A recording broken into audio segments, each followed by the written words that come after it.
আসসালামু আলাইকুম বন্ধুরা, কেমন আছেন সবাই? আশা করি সবাই সুস্থ আছেন এবং ভালো আছেন। আজকে আমি রান্না করব গরুর মাংস দিয়ে মূলা। এই যে এখানে আমি মূলা নিয়ে নিলাম। একটা মূলাটা প্রথমে কেটে ভালোভাবে দিয়ে সিদ্ধ করে নেব একটু হলুদ দিয়ে। এই যে মূলাটা আমি সিদ্ধ করতে বসিয়ে দিলাম। আর এখন হচ্ছে সন্ধ্যা, রাতের রান্নাটা করে নিচ্ছি আমি। আর এদিকে পেঁয়াজ রসুন আর আদা বাটা নিয়ে নিলাম। এখন এখানে আমি হলুদ মরিচ মশলা সব একসাথে দিয়ে মাখিয়ে নিব।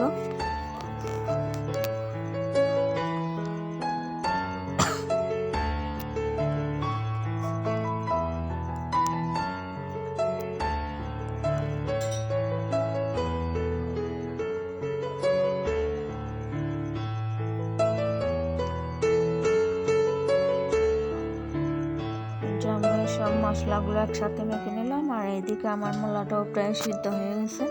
এখন মূলাটা আমি ঢেলে নিব একটা ছাঁকনির মধ্যে। ঢেলে পানিটা ফেলে দিব।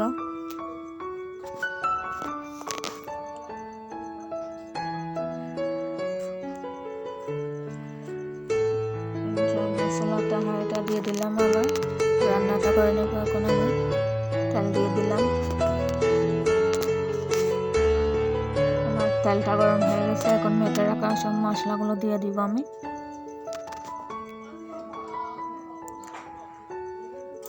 মশলাগুলো দিয়ে ভালোভাবে কষিয়ে নিব।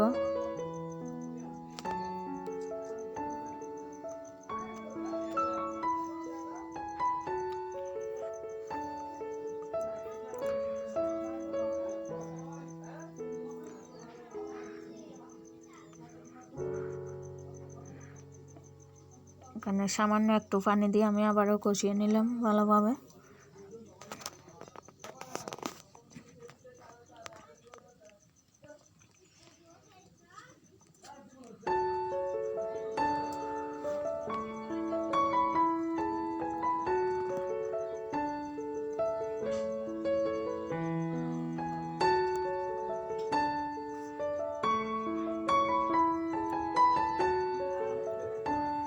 এখন এখানে আমি গরুর মাংসটা দিয়ে দিলাম।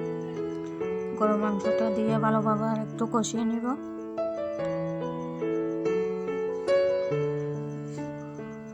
গরুর মাংস দিয়ে বাবু মূলা রান্না করলে খেতে কিন্তু অনেকটা স্বাদ হয়।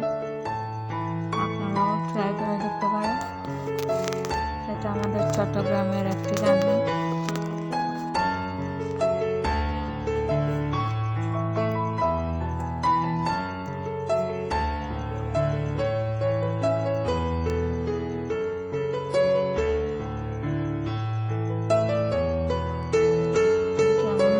ভালোভাবে কষিয়ে নিলাম। এখন সিদ্ধ করে রাখা মূলাটা দিয়ে দিব।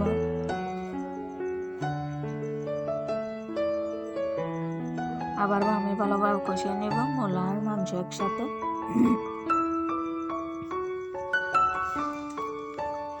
আর এখন হচ্ছে সন্ধ্যাবেলা, তাই আর গ্রামের মধ্যে মনে করেন যে সন্ধ্যা অনেকটা রাত হয়ে গেছে, তাই ভিডিও কোয়ালিটিটা তেমন একটা ভালো আসেনি।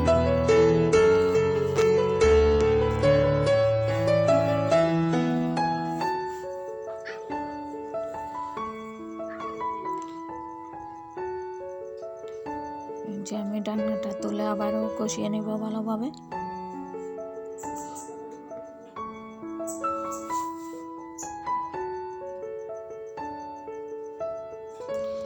কষানো হয়ে গেছে। এখন এখানে আমি পরিমাণ মতো গরম জল দিয়ে দিব। তেমন বেশি দেওয়া লাগবে না, কারণ আমি অনেকক্ষণ সময় ধরে এটা কষিয়ে নিয়েছি। আর মূলাটাও আগে তেমন একটা বেশি পানি লাগবে না। এই যে আমার রান্নাটা কমপ্লিট। আজকের ভিডিওটা এ পর্যন্ত। আশা করি সবাই ভালো থাকবেন, সুস্থ